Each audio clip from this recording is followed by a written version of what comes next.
Сәлем достар! Сіздермен мен Асем және менің бағдарламам «Возможности без границ». Яғни шектеусіз мүмкіндіктер. Біздің көптеген ізбасарларымыздың өтініші бойынша, яғни достар өздеріңізден сіздер көптеген нәрсені түсіндіріп көрсетіп жатасыздар, бірақ қазақ тілінде де түсіндіре кетсеңіздер екен деген ұсыныстарыңыз бойынша мен өз бағдарламамды екі тілде жүргізсем екен деп ұйғарып отырмын. Яғни қазақ және орыс тілінде. Бұл қазақ тілін жаттаймын, немесе орыс тілін жаттаймын деген достарға да пайдасы тиіп қалады деген үміттемін. Приветствую всех, друзья! С вами я, Асем, и моя рубрика «Возможности без границ».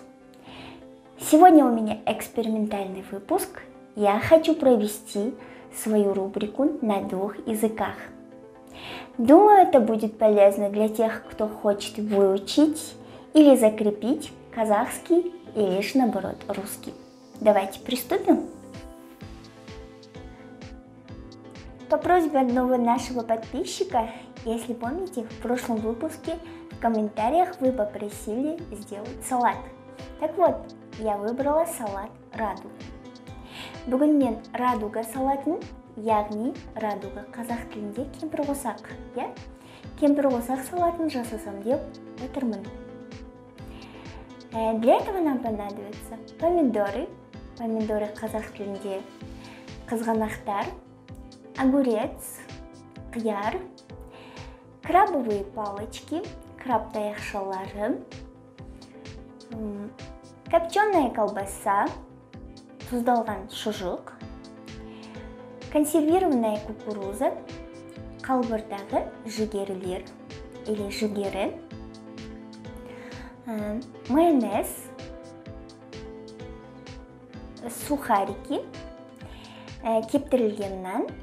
Я выбираю кириешки, мен кириешки кептірілген нандарын таңдадым. Бәрін вроде бы перечислили, да?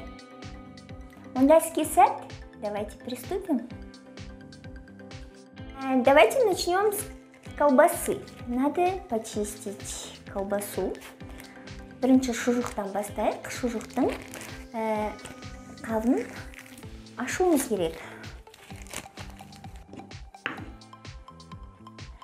Нарезаем вначале в такой вот кружочки.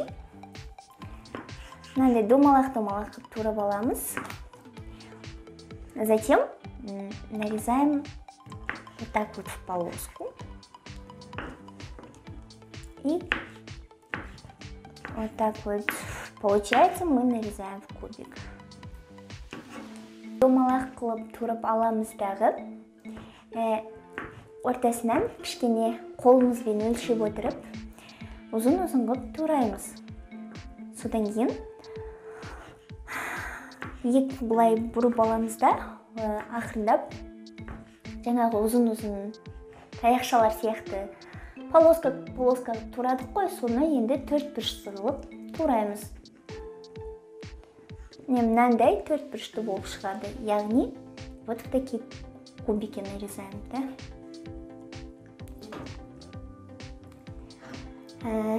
Нарезанные ингредиенты складываем вот сюда вот в тарелочку.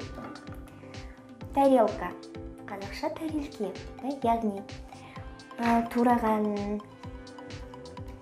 жаңағы шұжығымызды тарелкеге өстіп саламыз шет-шетіне. Давайте следующий ингредиент. Это у нас крабовые палочки. Краб таяқшалары. Освобождаем их от пленки. Қабықтарын аршып.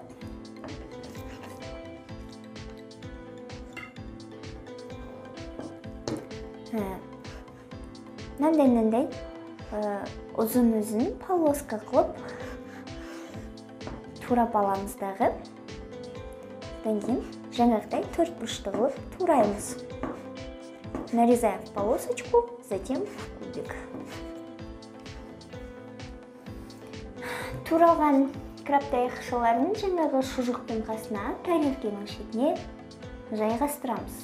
Нарезанные крабовые палочки складываем на тарелочку рядом с колбасой. Следующий ингредиент у нас помидоры. Қызғанақтарды тураймыз келесі. Нужно удалить сердцевинку. Мынандай жүрекше, яғни өсіп шығатын жерін кесіп алып тастаймыз да, оны да 4 бұрышты қылып тураймыз. Нарезаем даже в кубик.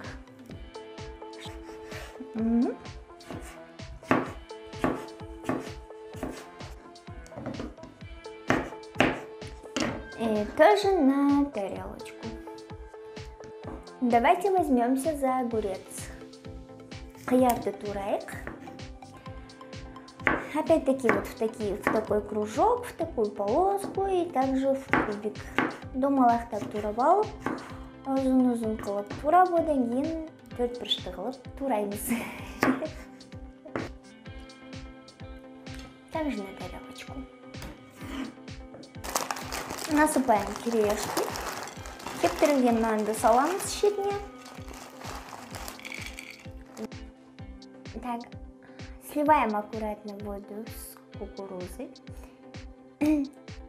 Қалбырдағы жүгерідегі сулар төгіп тастаймыз, ақырындап. Байқау керек, жүгерілер түсіп кетпейтіндей қылып қолыңызбен бақылап отырсаңыз болады, екінші қолыңызбен. Кукурузу тоже отправляем к остальным ингредиентам. И теперь посередине ложим майонез. Ортасына майонезді саламыз. Вот такой вот получается у нас салат радуга. Так можете отнести на стол гостям, затем перемешиваете тщательно вилочкой и приятного аппетита! Мне осындай біздің радуга кемпір-болсақ салатымыз осындай болып шығады. Осылай әдемілеп дастарханға қонақтарға ұсынсаңыз болады.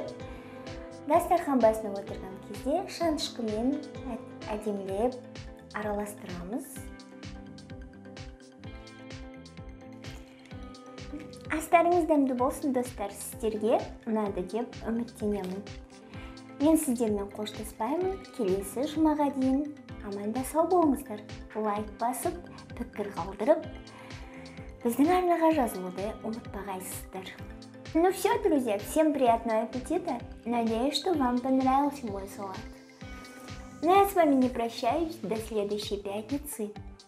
Не забывайте ставить лайки, подписываться на наш канал и оставлять комментарии.